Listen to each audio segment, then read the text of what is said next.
Hi, everyone, and welcome to this episode of Soul Seeds, where my guest expert for today is Kadin, and we are going to talk about autism awareness. So, thank you so much for being here, and I would love to know, what are some of the biggest misconceptions in your belief about autism? Uh, Absolutely. Thanks for having me, Suzanne. Uh, I think one of the biggest misconceptions about autism is that people with autism are dumb and are destined to be sent to a mental person's home for Mm-hmm. the rest of their lives, or they don't do well in social situations. Mm-hmm. Right, and that is obviously not the case because you're here on my show now. Yeah, and there's been a bunch of people in history that have had autism and turned out just fine. Albert Mm-hmm. Einstein, Leonardo da Vinci, Isaac Newton, Daryl Hannah, Mm-hmm. Dan Aykroyd, Robin Williams. Oh, really? I didn't even know that. Yeah, he had Asperger's syndrome. And there are also quite a few differences in the type of autism you can have, right? There are many almost Yeah, levels. it's on a spectrum. Mm-hmm. Like one person could be on the lower end of the Mm-hmm. spectrum, can't talk, can't walk, and another person could be on the higher end of the spectrum Mm-hmm. where they're just socially awkward. Right, right. Where would you classify yourself? Mm, I'd say I'm on the higher end of the spectrum. Mm-hmm. And what are some of your daily struggles that you have to deal with because of your autism? Mm. It's mainly social stuff like Mm-hmm. not understanding social cues or facial expressions or Right. taking things too literally, stuff like Mm. that. Okay. Like certain emotional cues that you would, Yes, yeah, you would get. Okay, I understand. And do you have many friends that are aware of that? Are you comfortable where you are now? absolutely. I Hmm. have a lot of people who are aware of that. I'm very open about it. Yeah, and a support system, like you said, having good friends and family who understand. How essential is that in autism awareness? It's extremely essential. Hmm. Yeah, I think that's one of the main things too, that you can be open about it, right? Because you have such a big support system and people understand in a way what you're going through. Yeah, yeah. People understand a support system Hmm. is very essential for, I think, anyone, disability or not. Yeah, I agree. I agree. I've had severe anxiety, and I think without my support system, I wouldn't be where I am today and thriving like I am now. So yeah, that's essential for everyone, like you said. Yeah. And you are in college now. I would love to know what do you study? Well, initially I was a technology major, but Hmm. that's not really something I'm passionate about. So I decided to Okay. go with a PR major, public relations. Okay. Oh, that's awesome. I studied journalism and I did some PR as well, so I know I have a passion for the same thing. What would you like people to be a bit more aware of when it comes to autism and how people are treated who have autism? Everything.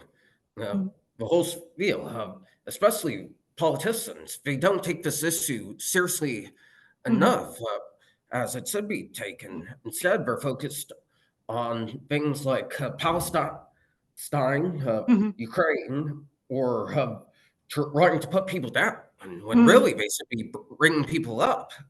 Right. It should be returned back to the core of what is essential, like the health and mental health of people. Absolutely, Mhm. absolutely.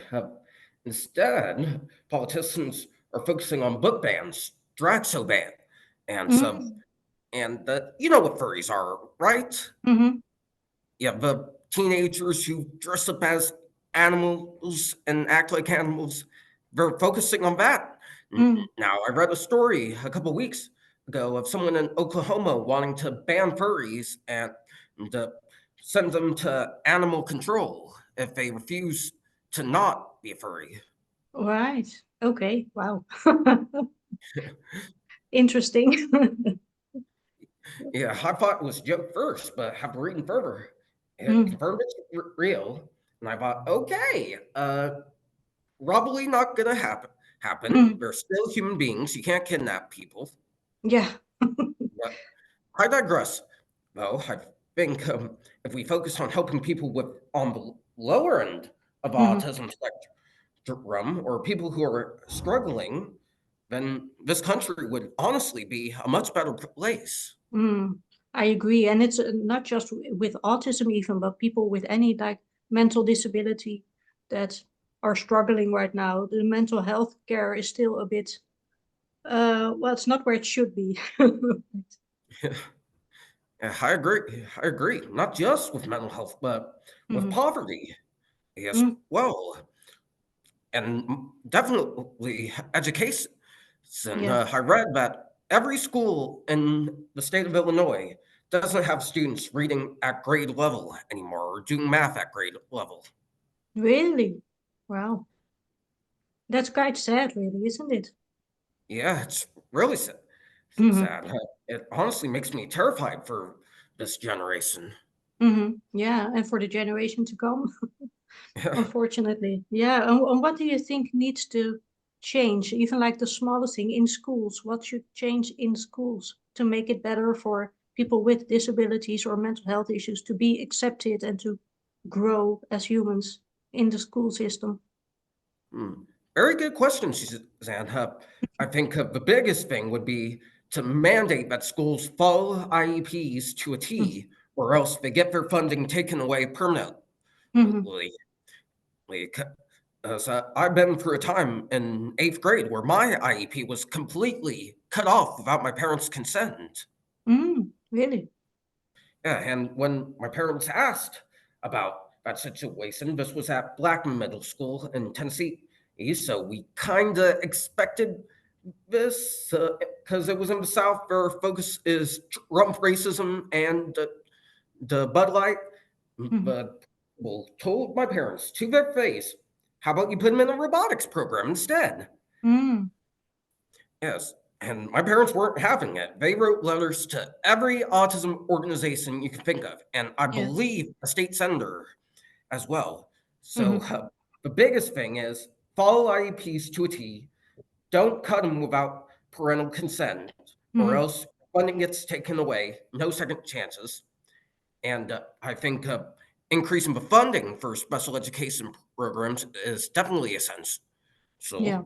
Yeah. And the biggest thing for not just people with disabilities, but all students is to make a zero tolerance bullying policy Oh, where yeah. if anyone, even on the first offense, you get expelled permanently. No Mm-hmm. second chances. Yeah, I agree. I think bullying is such a nasty pandemic that is going on, and it should be stopped, especially in schools where kids are still growing and learning and figuring out who they are. So I totally agree with you on that. I agree, especially in middle and high school, Hmm. particularly. That's when the bullying really gets bad. Hmm. And I would love to discuss a bit more about your talents because often people see others with autism as someone who has like a disability and don't see what they're actually gifted and talented at. So what do you think are your gifts and talents? Good question. Well, hi, I'm extremely intelligent. I actually have straight A's right now, and I intend to finish the semester with my fourth consecutive Dean's list. Wait, would straight A's be Dean's list, or would that be President's list?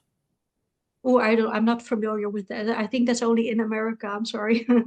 But I know what Oh, straight A's mean. There's a lot of great grades. yeah, thank you.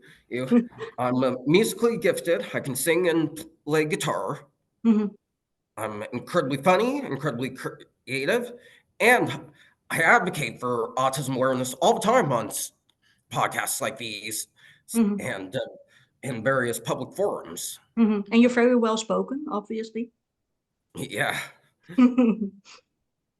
Well, thank you so much. It was a joy to talk to you, and I think many people will know a bit more about autism and I will continue also to bring this more to light. So I thank you for what you do with creating more awareness around this topic. Thanks for having me, Suzanne. Thank you.